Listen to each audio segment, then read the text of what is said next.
mutant HTT PET tracer development in the clinic. And the talk will be given by the Aline Delva. And unfortunately, she could not be here, so the talk is digital, recorded. And Aline is a PhD candidate at University Leuven. She sends her apologies that she could not be here.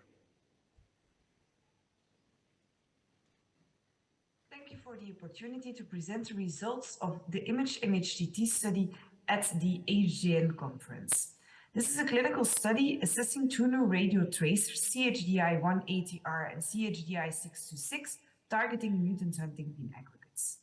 This study was done in close collaboration between our team in Leuven and CHDI Foundation. These are the disclosures of this work. Direct in vivo measurement of mutant Huntingtin aggregates in the human brain is not yet possible. PET imaging that allows in vivo quantification of regional brain mutant Huntingtin aggregates can be valuable as biomarker, and this to learn more about the disease pathophysiology, to monitor disease progression, or to evaluate target engagement in mutant Huntingtin lowering clinical trials. A suitable PET radioligand is expected to produce a higher specific binding in HD participants' brain compared to controls who do not express mutant Huntingtin. So the aim of this study was to evaluate the binding and the kinetic properties of these radioligands and to assess their suitability for PET quantification of mutant Huntingtin aggregates in the brain of HD mutation carriers compared to healthy controls. These studies from our colleagues at MICA in Antwerp, Daniele Bertoglio and co-workers, together with CHDI, have already found promising results in HD mouse models and non-human primates.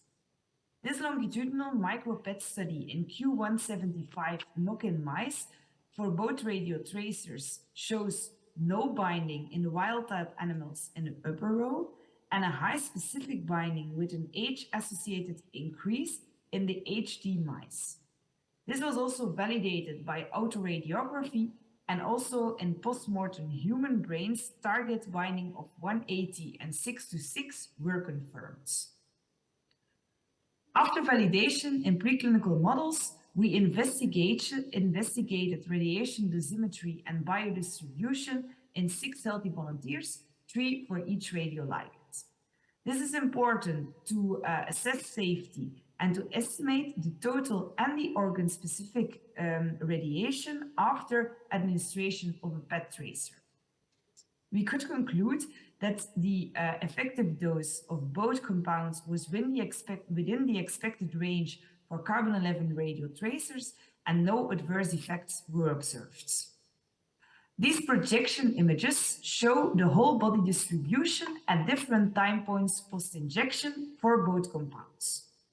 Visually, for the 180 compound, an early uptake and a fast washout is seen in the brain, but for the 626 compound, after an early uptake and a fast decline, a gradual increase of cerebral activity in the later time frames, as you can see with the red arrow, was observed.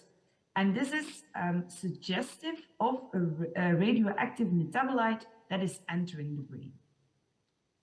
This was also confirmed on the brain time activity curves, which show the expected progressive decline in controls for the 180 compound, but for the 626, after a fast decrease, show a progressive increase of the percentage injected dose starting 20 minutes post-injection. And so the 626 compound was considered not suitable for further use in clinical studies because of suspicion of a radioactive metabolite accumulating in the brain, which makes the quantification of the brain PET images problematic. The next step was a first-in-human clinical study with the CHDI-180R compound in people with HD and healthy controls. I will present the results of the phase 1 study, where we included 6 young healthy volunteers and 6 HD mutation carriers Scholzen-Pons stage 2. This study was started before the new HD ISS system was published. So the demographic and clinical characteristics are summarized here. As young healthy volunteers and stage 2 HD mutation carriers were included, the age of the two groups was significantly different. In the HD group, the UHD various motor score was approximately 27, and in the HD group, a significant cognitive decline was found compared to the healthy controls. For the quantification of the PET images, we estimated the distribution volume in different cortical and subcortical regions, as is displayed here. So here you can see the average distribution volume images for controls on the left and people with HD on the right, both with 6 participants. And visually, the CHDI-180 uptake seems to be higher in the HD group. This bar graph summarizes the mean distribution volume values in the different brain regions for the healthy controls shown in orange and for the people with HD in blue. And for all regions, the mean distribution volume tends to be higher in the HD group, but none of these regions are significant. There is a substantial individual variability, and there is also important overlap between the groups.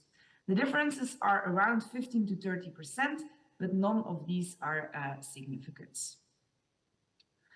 So to reduce the inter-subject variability, a distribution volume ratio can be calculated.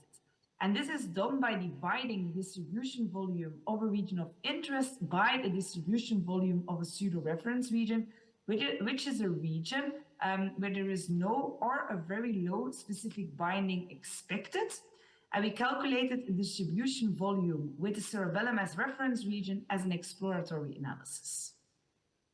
So on these average images, again, one has the impression that the distribution volume is higher in the HD group. And this is the summary of the Boy-based quantification. So the individual variability is clearly lower compared to the distribution volume data. And there are significant differences of 15 to 30% between HD and controls in the cortical regions, despite the very low sample size. Also, almost no overlap can be seen in these regions. For the other brain regions, no significant and small differences of 5 to 15% were found. So in summary, the CHDI-180 is a promising radio tracer developed by CHDI for PET imaging of mutant Huntingtin aggregates. For the phase 1 clinical study, we can conclude that distribution volumes showed considerable individual variability with an important overlap between the HD and the control group. A larger sample size and assessing the test-retest variability will be important to address this. In an exploratory analysis using the cerebellum as pseudo-reference region, the inter-subject variability was reduced, and we found a significant difference in the cortical regions comparing the HD group with controls. So with this, I come to the end of my presentation. Again, I want to thank the team in Leuven, CHDI team, the institutions who funded this study, and of course the participants who participated in our study, and the EHDN for the invitation for this talk. Thank you again for listening. Thanks to Aline. In the interest of time, we're going to skip the outro so we don't eat into anyone's break anymore. So I want to thank the speakers once more for very exciting talks, and I'm sorry we didn't have enough time to answer more questions, but Henrik will be around, Doug will be around to answer more questions. Please go to the session, the panel session later discussing interpreting these trial results, which I think will be super enlightening. One more round of applause. Thank you very much.